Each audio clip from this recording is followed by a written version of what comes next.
Good morning, good afternoon, whatever time of day it is that you are listening, folks. Thank you very, very much for listening. Today is the 23rd of August, year of our Lord 2024. Welcome to yet another edition of The Coping Hour, hosted by Nicholas Engel, a.k.a. Motano. I got a big show for you guys today.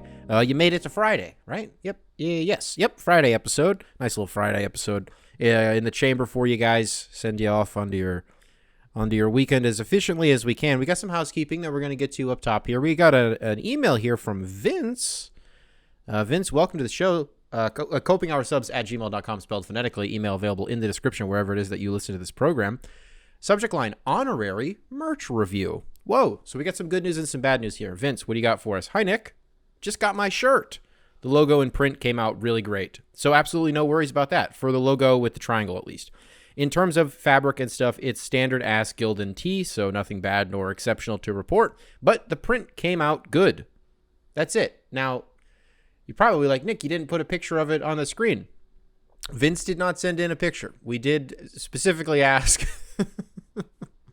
that once you guys start getting in merch, you send in a picture of it too, so that we can all see what it actually looks like. But Vince, we'll just have to take your word for it. This is not a plant. The email is real. It's right there. So thanks for that. I appreciate it. Sounds good. Coping Hour, thecopinghour.com is where you could go and get your lovely merchandise. Link will also be available in the description wherever it is that you listen to this program. So what else do we got going on? What else has been going on in Nick's world? Well, if you've been listening to the show for a little while, I don't remember when it happened. It was in the last couple months. You might remember that I saw Joe Biden from my balcony. He came to town a couple months ago, and I got to see his helicopter land. And I got to be like, holy shit, that's the president of the United States. That's the leader of the free world. That's Joe Biden.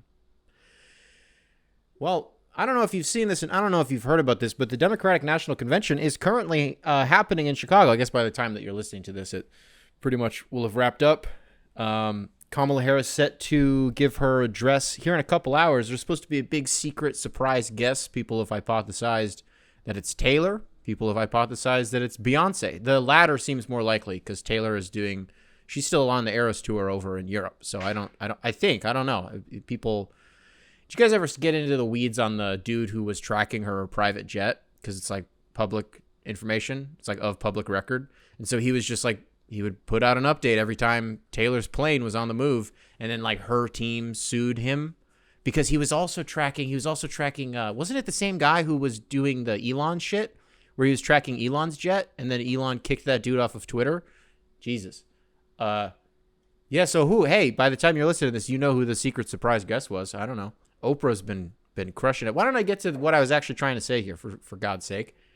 So, okay, I'm like, dog, for a few days, there was like a 24-hour stretch is actually all that it was, where my Google searches, I was on a list somewhere.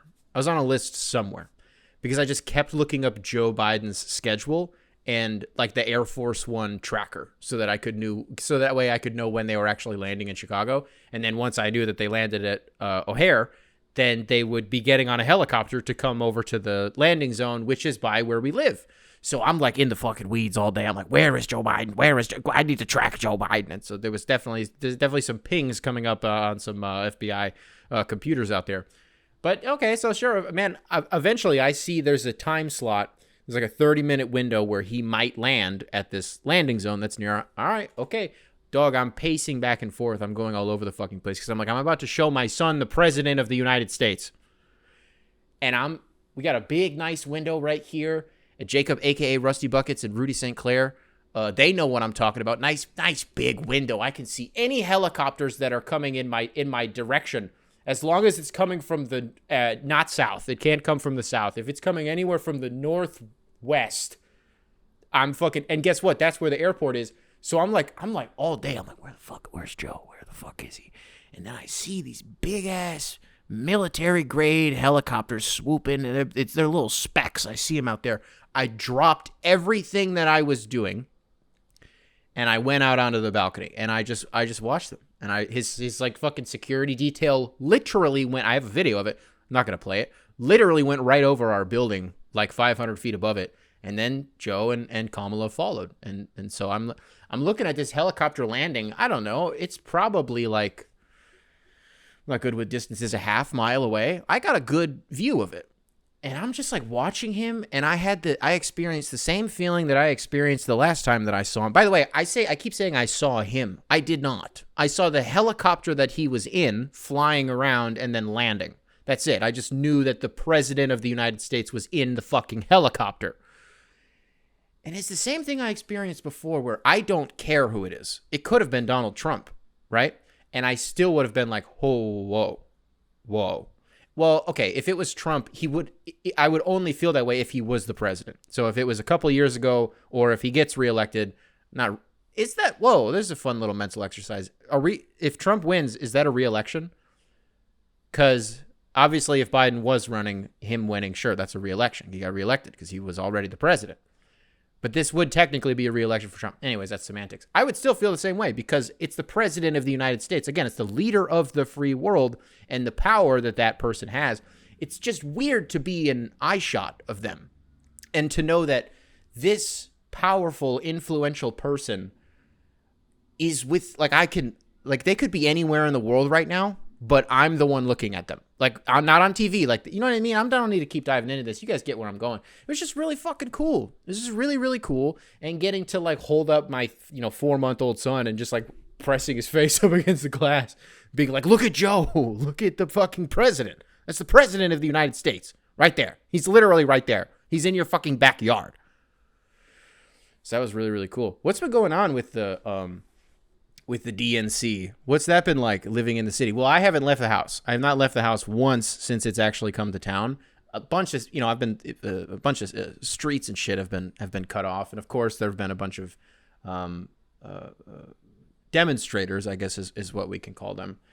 There's also been a huge issue with pro-Palestinian advocates not being allowed to speak at the DNC. Yikes. Whoops.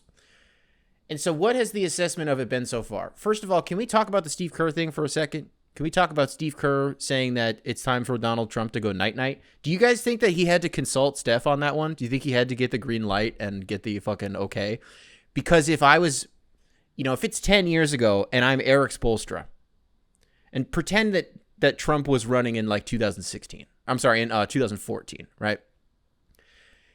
If Spoelstra was like, it's time to hit the silencer on Donald Trump, do you think LeBron would have been pissed about that if he didn't have the okey doke ahead of time? Probably would have been pretty pissed about that. So I was just wondering, first of all, the Steve Kerr thing, the worst bullshit I've ever seen in my life. Oh my God, it was so bad.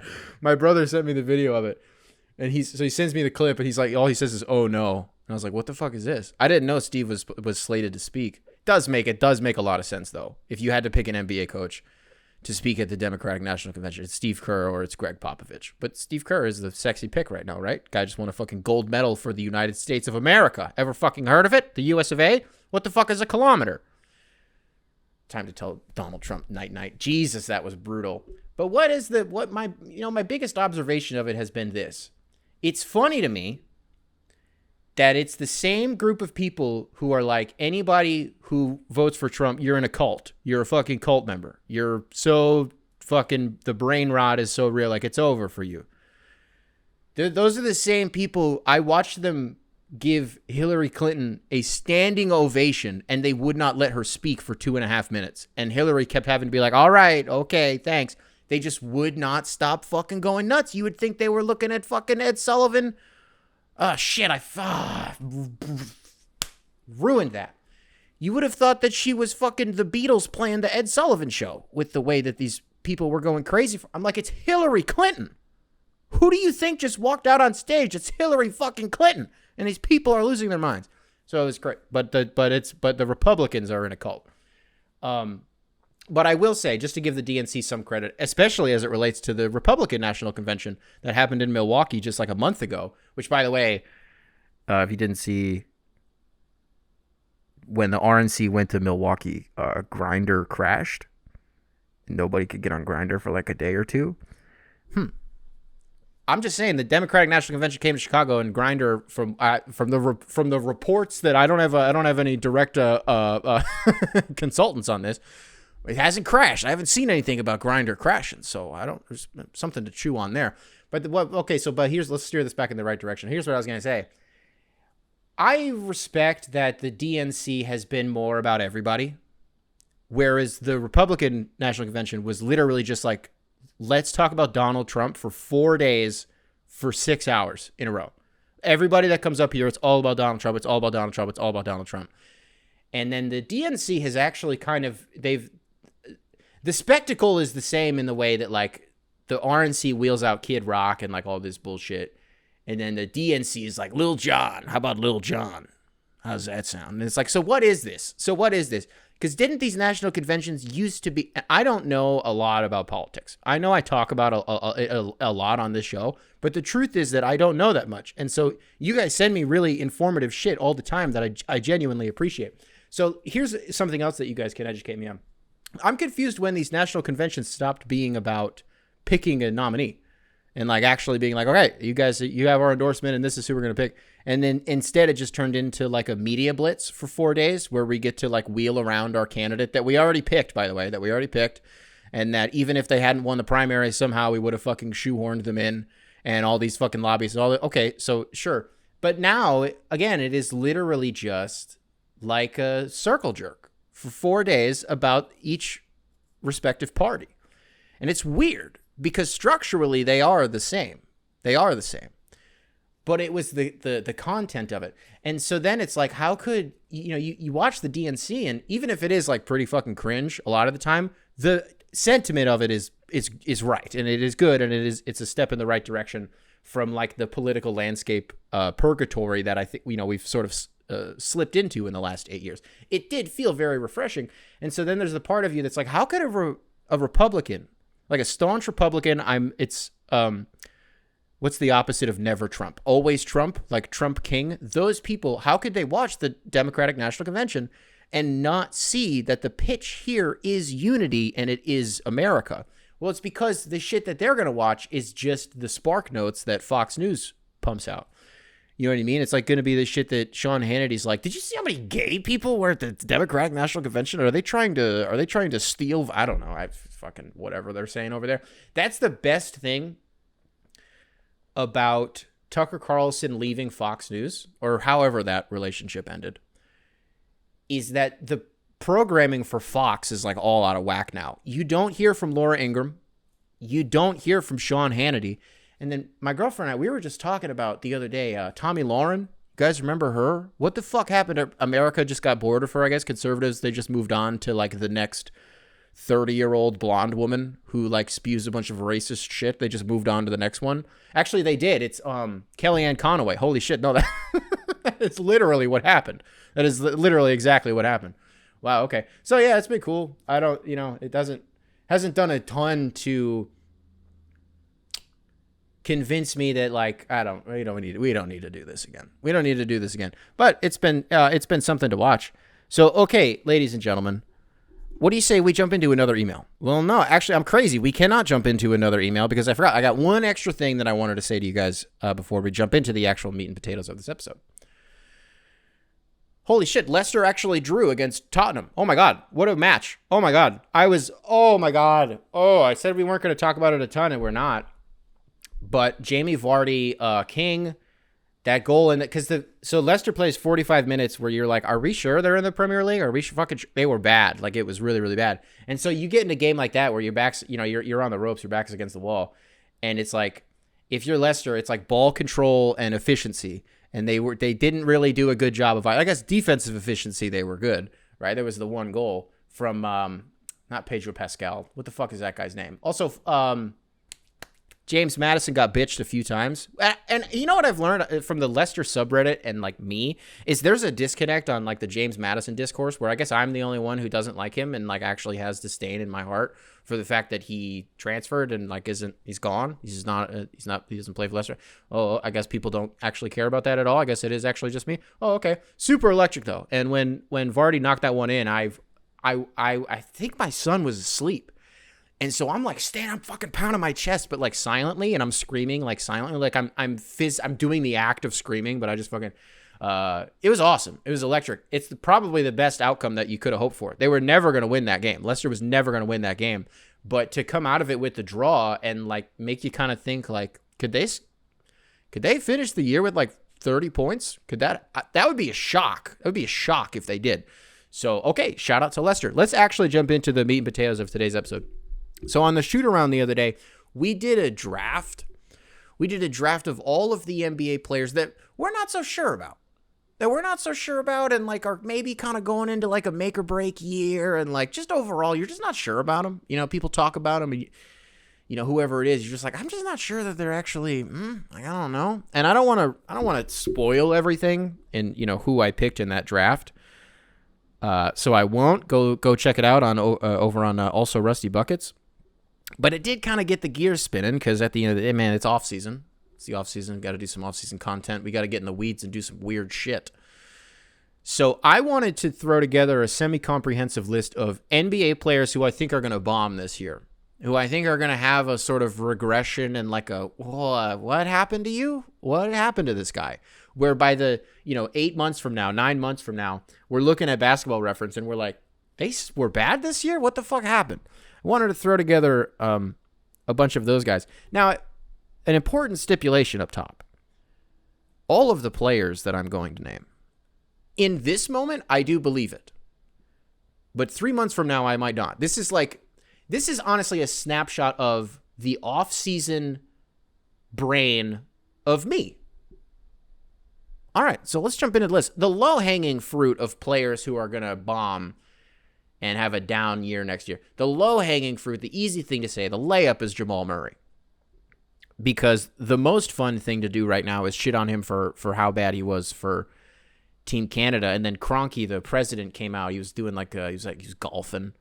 Reporters were like, "Hey, Jamal Murray sucked in the playoffs. I'm sorry, in the Olympics. You seen this? You heard about this? Like, what do you think about that?" And he said that he said the right thing. He was like, "Yeah, he was fucking hurt. He's hurt.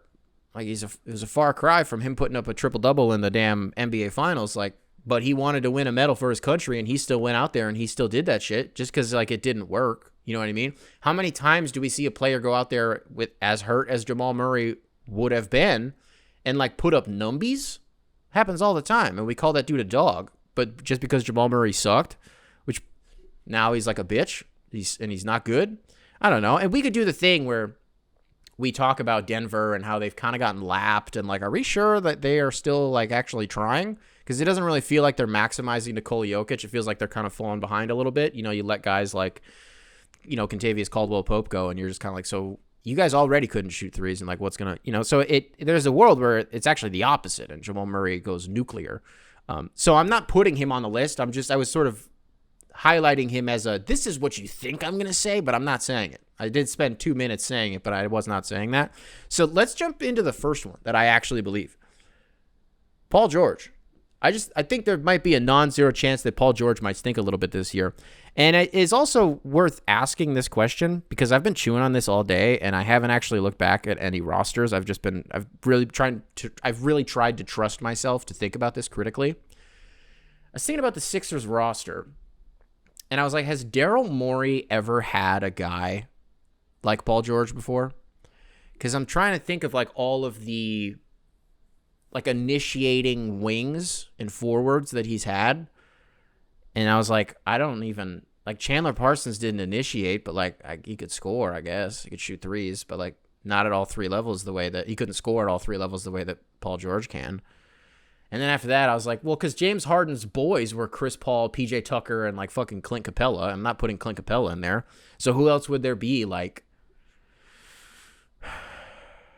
I mean, Tobias in Philly, but that's not the same thing. So it's just interesting. And sure, like, what's the point of this? Daryl Morey is not the one making coaching decisions. Sure, I just meant from like a personnel, because it's a vision thing, right? And he's just never had a guy to fulfill I'm curious to see how that's going to work with Philadelphia.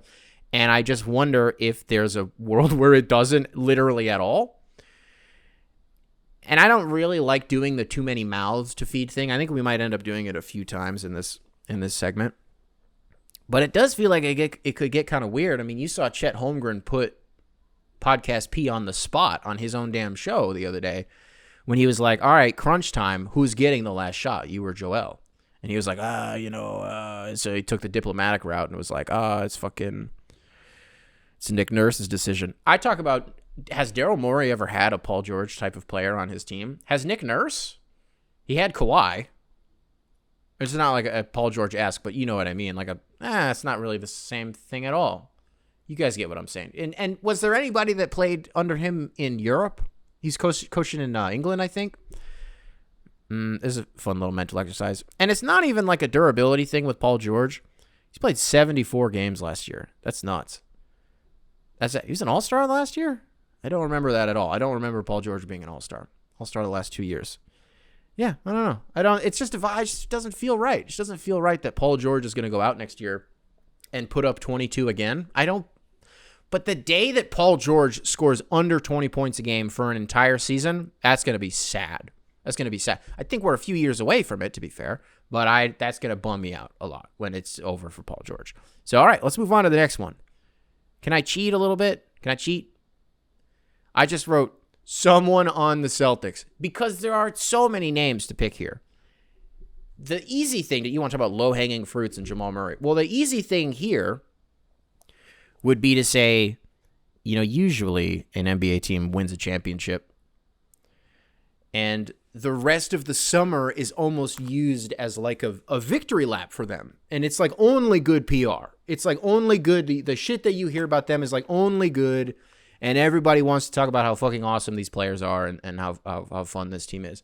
And what it ended up being for the Celtics was everybody just being annoyed and almost inconvenienced that they even won the damn thing to begin with. And then you had their two best players sort of like at odds. And so we've spent the last 6 years being like, do the Jays hate each other? Does Jaylen Brown hate Jason Tatum? Or vice versa? And then there's a weird boiling point this summer where we're like, is there friction here? But then it was like Jaylen Brown's issue. We talked about this in the last episode. Jaylen Brown's issue, and it's not explicitly with Jason Tatum. It's with like Grant Hill and just Team USA. But you could look at this two ways. One, chip on their shoulder. Now they just come out and they're fucking different. I mean, Jason Tatum, sure, he maybe made the team, but he didn't really get to play that much because Steph, KD, and LeBron were in the middle of a farewell tour in terms of, for international play. Jason Tatum didn't get to play. So he and Jaylen Brown are going to come out hot. Derek White, teammate, he's got a gold medal. He's got a gold. Well, I guess Jason Tatum also has a gold medal, but Derek White played pretty well in the Olympics. Or is it more likely that something weird just happens and there's like a weird championship hangover and then we all look back on the shit that happened over the summer and we're like, was that kind of the first domino? Was Grant Hill leaving Jaylen Brown off of Team USA kind of the first domino for all of this to kind of go down south? Oh, okay, you don't want to do the Jays? Let's not do the Jays then. Let's do Derek White. Let's do Derek White for a guy who, by all accounts, has been awesome for the last 5 years, has only been consistent, has only been great, super high-level defender, and can knock the shit down out of a three. What are the odds, truly, that a guy that works as hard as he does has a regressive year? Low. But are all of the dudes on the Celtics going to have as good of a year as they did last year? Oh, okay. It's not Derek White? No, he's too consistent. Okay, all right, sure. You want to talk about Kristaps Porzingis? Let's talk about it. We love to talk about a renaissance when a player has one on this program, right? When a dude goes from like an NBA villain to just like good graces. I think of a guy like Rudy Gobert. We've talked about that ad nauseum at this point. That like the cultural shift on him has just been really interesting. People just like kind of got on board a little bit with Rudy Gobert this last year, myself included, by the way. That's why I was able to identify it. A guy like Kristaps Porzingis has spent the better part of his entire career. Didn't I have a take? I might have had a take a couple months ago, like during maybe like the Eastern Conference Finals, where I was like, I don't think Kristaps Porzingis is in the league in 3 years. And I don't think it's about ability. I think it's availability. I think his body is just going to completely give up on him. And that's not something that I'm rooting for, so I don't want to frame it that way. But if there was somebody on the Celtics who made a crucial and discernible impact on their championship run, their historic championship run, I should add, just to give him some fucking credit here, maybe Kristaps Porzingis is the one to sort of falter a little bit. I don't know. Something to chew on. Okay. All right. And then who else do we got on this list? Jimmy Butler?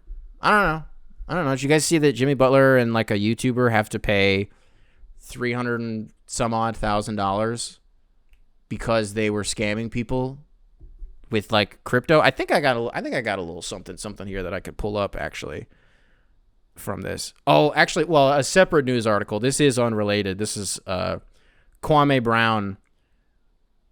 The headline here is 2001 NBA #1 pick calls out black celebrities for being gatekeepers and shaming voters into choosing Kamala Harris.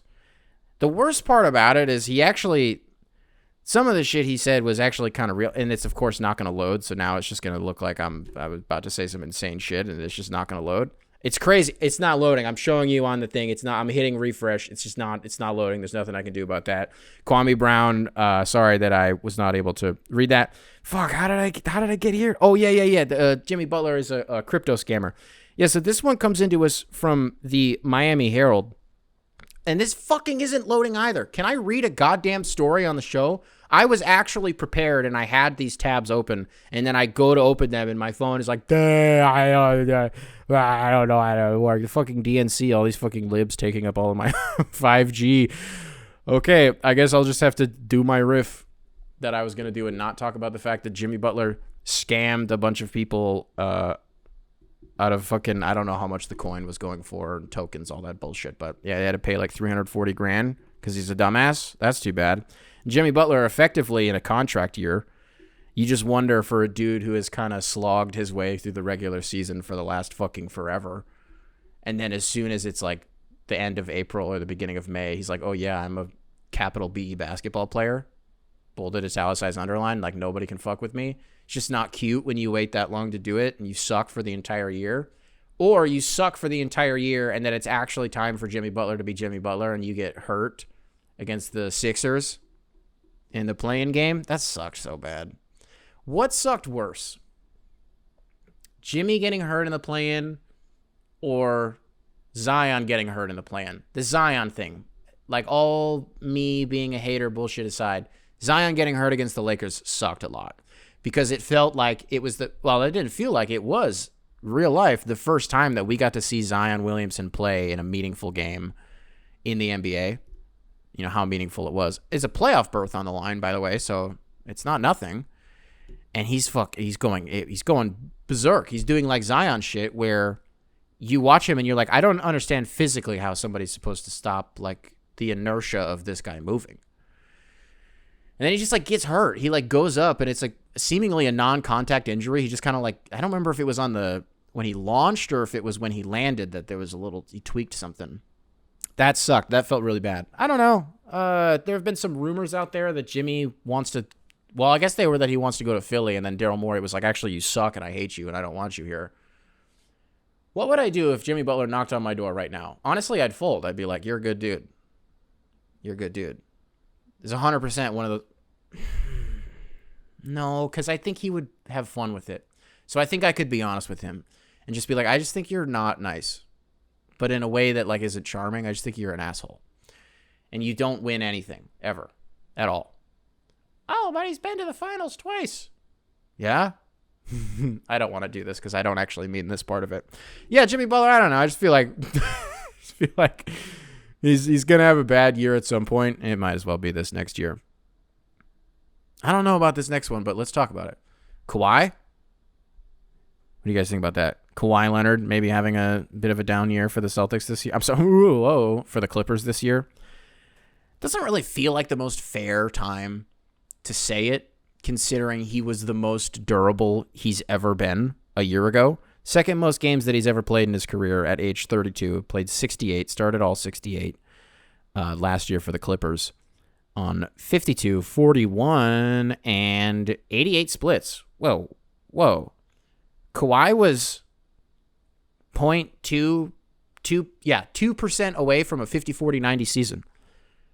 Averaged 24 points, 6 boards, and 3.5 assists. Kawhi Leonard almost had 50-40-90, and I'm sitting here talking about, are we sure he's going to have a good year? I don't know. Kawhi Leonard might kind of bomb next year. I don't know.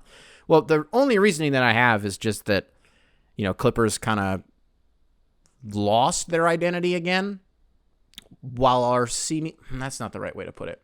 The Clippers are reinventing their identity, letting Paul George go for nothing, and also opening up a new arena. Shout out to Olivia Rodrigo for playing the first ever concert at the Intuit Dome, and with a surprise guest, Chappell Roan. Whoa! go. A super electric performance. I don't believe this. Yeah, I don't believe it. I think Kawhi's going to be fine. We'll take him off the list. How about this next one, though? Ja Morant. Now, this is another one that we've talked a little bit about before. But I just wonder if we're kind of going into this season. Well, wait, no, that doesn't make my point, actually. That argues in favor of Ja Morant. Let me just say it.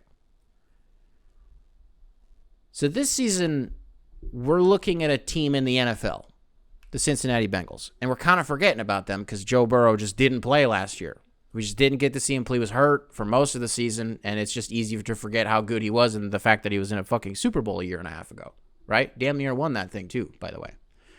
And so it's easy to count out a team like the Bengals when in Joe Burrow's stead, a guy like CJ Stroud and the Houston Texans rose from the ashes, and they kind of took the place of Joe Burrow in the playoffs last year. And so, I just say all that, just people are sleeping on the Bengals. And you wonder if people have kind of forgotten about Ja too. And if it's been a long time. I don't know how long it's been since he played, but it's been a really, really long time. So long that I don't even honestly remember what makes him so good. Truthfully, I don't. I don't watch Ja's highlights. I don't see that many clips circulating about what he does. I could tell you off the top of my head like some fucking sick dunks that he's had, like some real stank-faced dunks that he's had for sure. But to be honest with you, just to make my own point about the Bengals thing, it's motherfuckers like me who just forget how good dudes are, and you're just kind of like, yeah, I guess the Grizzlies are a team to worry about this year, because in my head, I'm like 40 wins, like maybe. But the truth is that they're probably closer to like 55, And so you just wonder how a dude like Ja bounces back. I think the easy thing to suggest is that he's maybe not going to have that great of a year.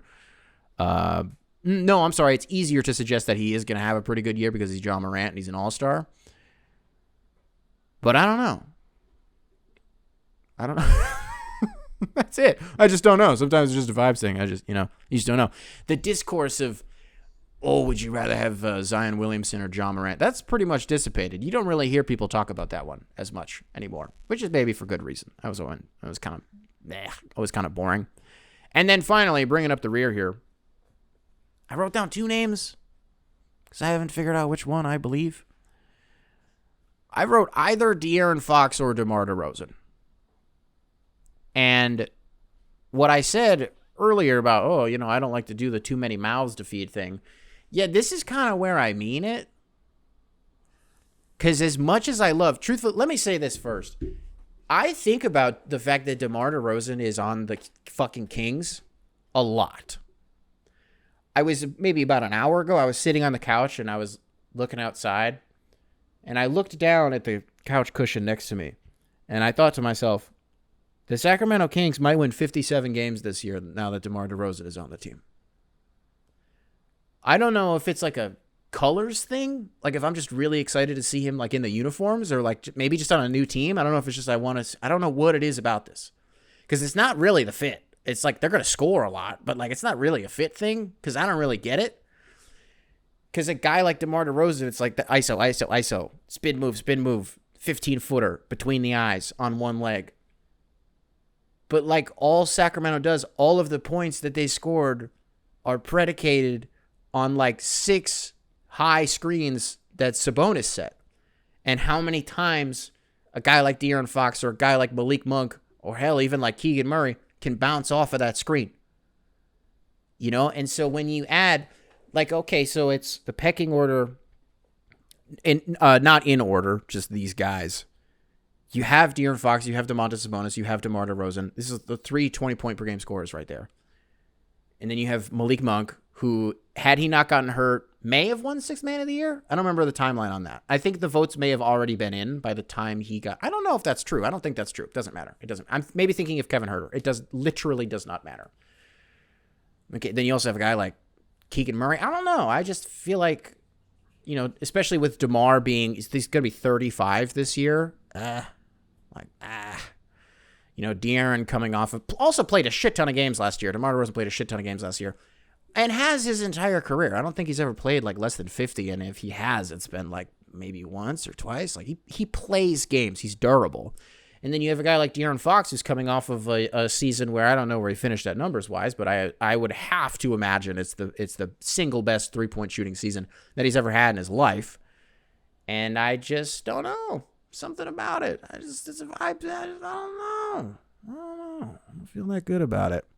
But all right, folks, that's going to do it for the players that I think are sneaky going to bomb this year. Let's run through it one last time. Paul George, someone on the Celtics. Jimmy Butler, Kawhi Leonard, which we retracted. We didn't mean that. John Morant, maybe.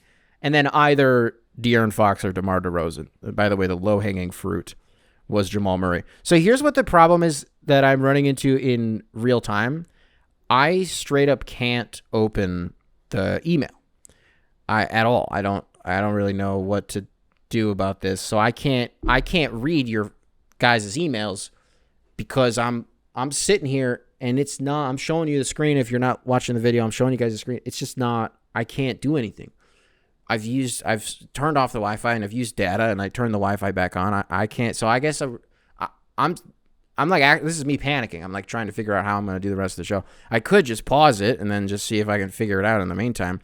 Or I could just skedaddle on and try to do the emails from memory.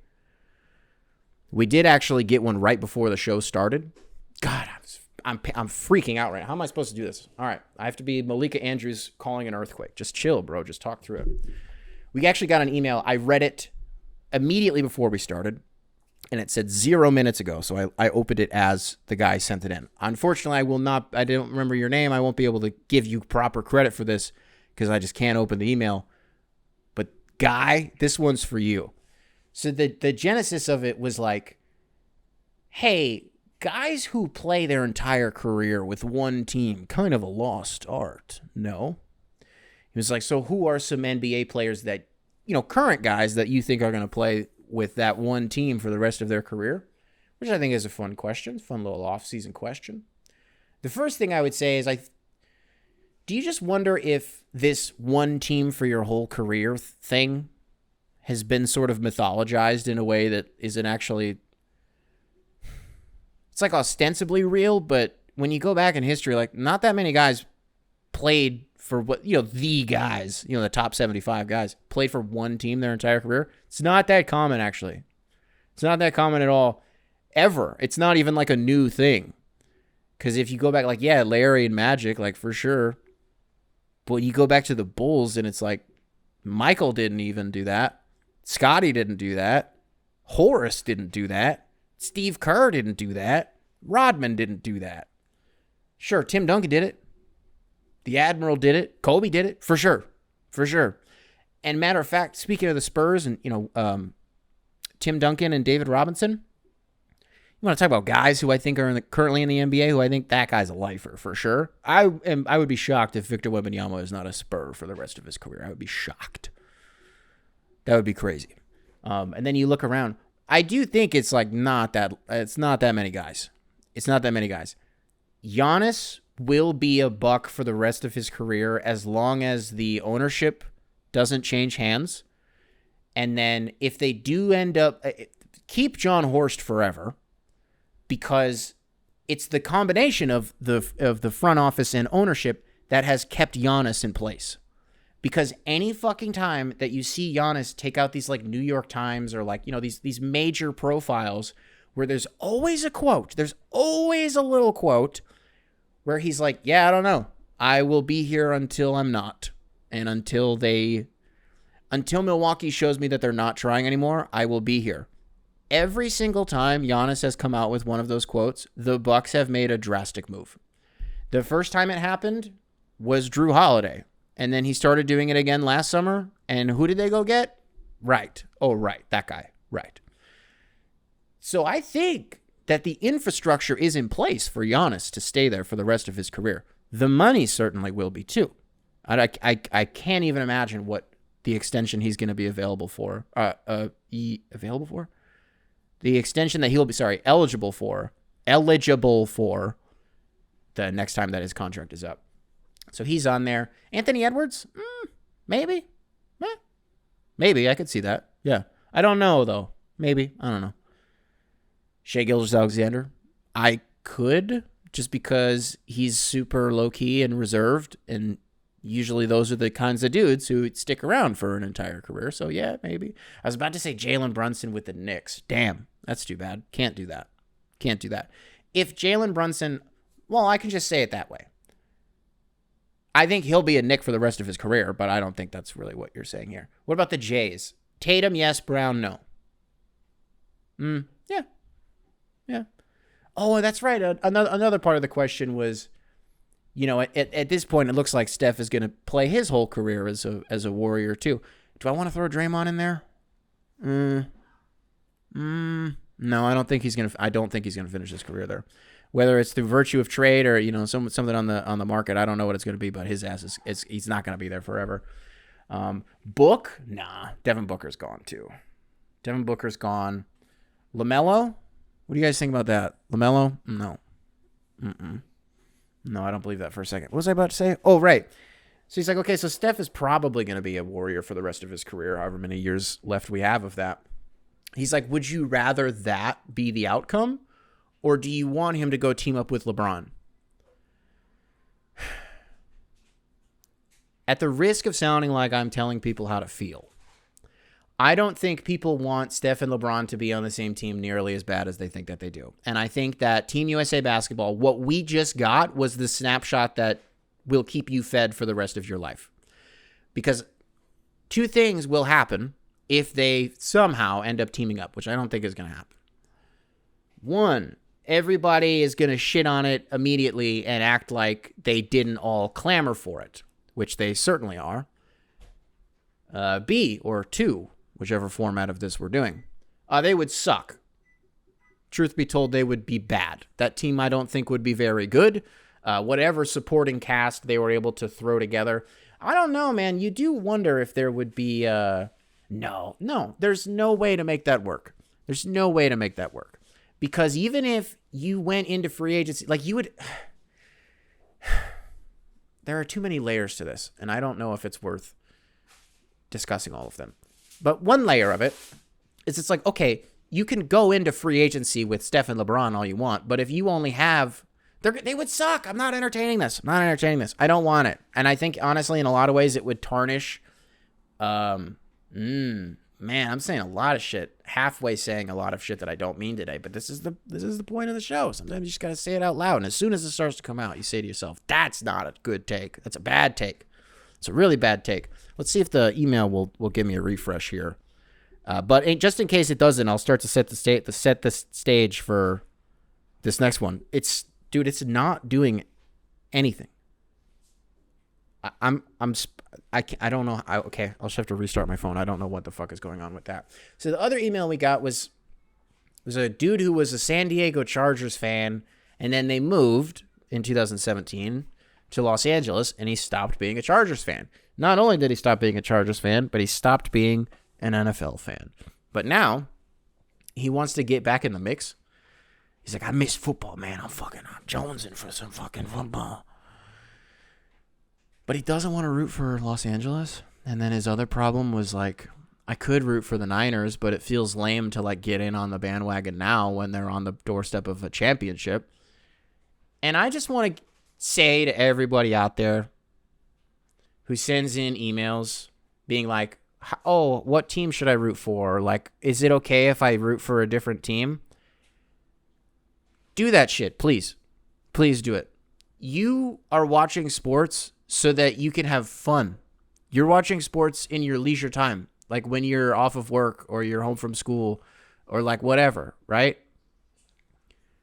I don't think if you strip that question of all of the social like constructs that surround it and all of the social media commentary, the essence of it is like, do I want to root for a team that I like more right now? Yes, that makes sense. I'm going to go do that thing. But because we have like this bandwagon, like whatever, and like people, oh, fake fan, like, oh, you've only been a fan for a year, like you're not a real fan. That doesn't mean that it's not kind of annoying when people do the bandwagon thing, like I know how many of you out there, everybody knows a guy who is the bandwagon guy, right? But again, you're watching this shit for pleasure, for your enjoyment. You're trying to have a good time. You're trying to have fun. And I get that it can be really difficult to punt on a team and their season when you have a lot of like emotional or physical investment into their season as a fan. Like, I get that it's hard, but you just got to remind yourself like why you're doing this. You don't have to do this to yourself. It's why I stopped watching the Pistons. You guys don't make me happy. At the end of all of these games, I sit here for 3 hours upset. And then at the end of the game, I'm just like, okay, so we're bad still? Like, we're still really, really bad? Eventually, dude, you just got to cut that shit out of your life. And then you start watching teams instead that are really, really good and that do make you happy and that do make you want to watch basketball in your free time. It's why I started watching the Knicks. It's why I started watching the Mavs so much this last year. It was because what I wasn't getting from Detroit, I was getting from them. And so, yes, brother, I would advise anybody out there who's like, man, I just don't know who to root for. I just don't know. Fucking whoever you want. This isn't real. I'm not trying to be the guy who's like, man, none of this is even real. Like, what is this? We're in the Matrix. I don't mean it like that. I just, kind of goes back to the social constructs and shit like that. We even got an email. Well, that one's probably not. This is maybe a little bit too heavy, and I should read it verbatim, and I can't do that. Apparently, I can't do that. What if I close the tab and I do this, and then I hit it with a little zap? This is all staying in the show. This is the coping hour, where we do the whole hour, and it all stays in the show. Unless it can't stay in the show because it's fucking not loading. Because it's not loading. So now I have to fill the next 15 minutes. How am I going to do that, ladies and gentlemen? I will tell you. By talking about the fact that Colorado and Deion Sanders, they parted ways with their special teams coordinator. Not because of this, but we ended up finding out that he was asking the Saudi Arabia Public Investment Fund for NIL money. So, Deion Sanders. If you haven't seen this and you haven't heard about this, I'm dead serious. Deion Sanders and his staff are like looking to the fucking Saudis for NIL money. First of all, how did nobody think of this? This is genius. This is brilliant. I don't know how this is an amazing idea. I guess it didn't work. And this dude is like, I don't know, he fired off like a blog talking about how pissed off he was. And he's like, I spent the whole summer in the Middle East. He's like, I got a meeting with the Saudis. He's like, you guys paid me $90,000 to do my job. And then I did my job. And then it's still not clear to me if he was terminated or what the fuck. I just don't know what happened to him. But he did try to get Saudi Arabia's money for Shadur Sanders and Travis Hunter. I mean, they tried to give... There's a mental exercise. Although for our European listeners, this is going to not be interesting at all. Because you guys don't know who Travis Hunter is. There's no reason for you to know who he is. But if they offered Mbappe like a damn $1 billion a season, Travis Hunter is worth what? To the Saudis? 75? 75. Put a cool 75 on it. Yeah, okay. Put a cool 75 on that. Hey, did you guys see that story about the Billionaire's yacht who sank off the coast of Sicily? Why is this such a big story? Why am I reading about this every day? And I'm not here to do the thing where I'm like, a billionaire and his family died. Nice. Like, that's one more off the board. I'm not here to do that because children died. And so it is suddenly just not that funny to me. But I don't know why it's such a big story. Something about bank fraud or something. And like his conspirator was hit by a car last week. The guy who owned the yacht. So this was weird comeuppance going on. Seems like it's all coincidence, but I haven't really been able to figure that out. The whole thing just kind of reminds me of also the crew on the damn boat. That's what sucks the most. Ugh. Brutal. But it reminded me of the movie Triangle of Sadness. The Woody Harrelson movie. Who directed that? He had like a Nordic ass name. I don't remember what the guy's name is who directed it. Triangle of Sadness was good though. A lot of throw up in that one, a lot of vomit. And then the lead actress in that movie, it's so sad. She actually passed away before the movie even released. So she acted in it. I don't know if she had done anything before. Apologies to her memory. But yeah, she died before the movie even fucking came out. Got nominated for an Oscar or two, I think. And that's got, goddamn, you want to talk about mailing it in? The 2025 Oscars, we don't even need to watch that. And I clocked that during the Oscars this year. Because I was like, well, Dune's coming out soon. Or at the time, maybe it already had come out. I was like, Dune's coming out. That's just going to win everything. Which it should. Now that I've officially seen Dune Part 2. I wish I've, a couple months ago at this point. But holy shit. Whoa. Oh my God. Oh my God. Now, can I confess something to you guys? I care a lot about image quality and visual immersion. So when I'm going to see a spectacle like Dune Part 2, I am like all of you out there, and I also want to watch it on the biggest screen possible. Do the same damn thing with Oppenheimer.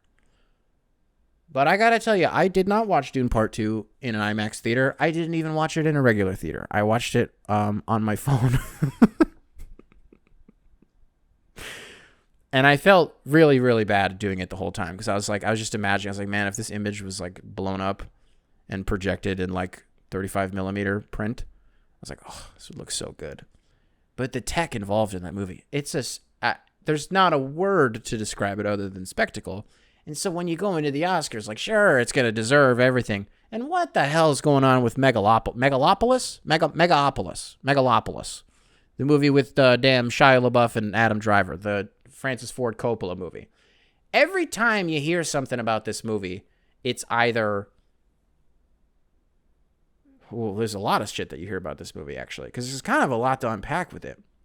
First of all, we don't know if it's ever actually going to come out. Nobody knows if it's ever actually going to get released because nobody will pick it up. No distributors will pick it up. Or even production companies. I don't remember that part of it. I think it's distributors that won't, distribute the movie. But it got like a huge standing ovation at cons. But also, what doesn't? Oh my God, you go to fucking Sundance, you go to cons, you go to all these bullshit film festivals. Not all of them are bullshit, but they are bullshit in the sense that everything gets a 12-minute standing ovation. Oh, Megalopolis getting a 7-minute standing ovation. Cool. Like, cool. Didn't Don't Worry, Darling get like a 9-minute standing ovation? That movie was a colossal piece of shit. Who cares? Standing ovation. All right, everybody loved it. Oh, okay, everybody loved it. But then every time you hear something about it, it's just how all these damn production companies are like, hell no. But then all that does is make people more interested in the movie. You're almost like deifying the movie. It just becomes more polarizing in that way, right? Which is also maybe a reflection of just sort of how we use social media now. Where the truth is, like, if nobody engaged with Andrew Tate, he wouldn't be a dude. Like, he just wouldn't exist. But it's because of the rage bait that he'll post and that he knows how much money he can make on X, on X. I'm not calling it that. Whoops, Freudian slip. Accidentally called it what it's actually called. But, like, you can monetize rage bait on Twitter now, which is nuts. And for a dude like him, oh, man.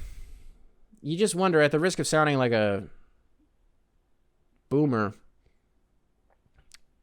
a lot of you guys will send in emails and you'll express to me some stuff that you're going through or, whatever it is. But what I always notice about the emails is a lot of you will talk about your, like, social media use. And it's always interesting that that's a point.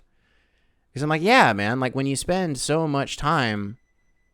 When you spend as much time as a lot of us do watching other people live digitally, then it's kind of hard to, and I don't need to do the whole thing where I'm like, oh, well, a thing like Instagram, like, it's just people, posting only the best parts of their life. Like, sure, yes, that is a very 2015 take, like, we've all been there, but there's just a bigger conversation to be had about the prevalence of disdain for one's self at the expense of others. I kind of fumbled that one. Alrighty, folks. If you are listening to this on Apple Podcasts, whoa, you will never be listening to this on Apple Podcasts, ever. Got the Friday fuzzies in my brain. It's like the 15th slip-up that I've had today. If you're listening to this on Spotify, be sure to rate 5 stars. I guess you can leave a nice little comment over on Spotify. If you are watching this on YouTube, be sure to leave a like, subscribe, nice little comment for the algorithm. Make sure to keep primary control in check. And thecopinghour.com for all of your late-stage Coping Hour merchandise. All right, ladies and gentlemen. Can't wait to see all you guys on Monday. Oh, my God, I'm so excited. I wonder what we're going to talk about on Monday. I hope that's a good show.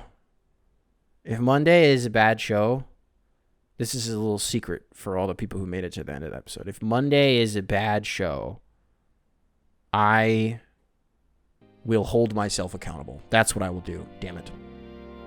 All right, folks. I will catch you guys in the next one.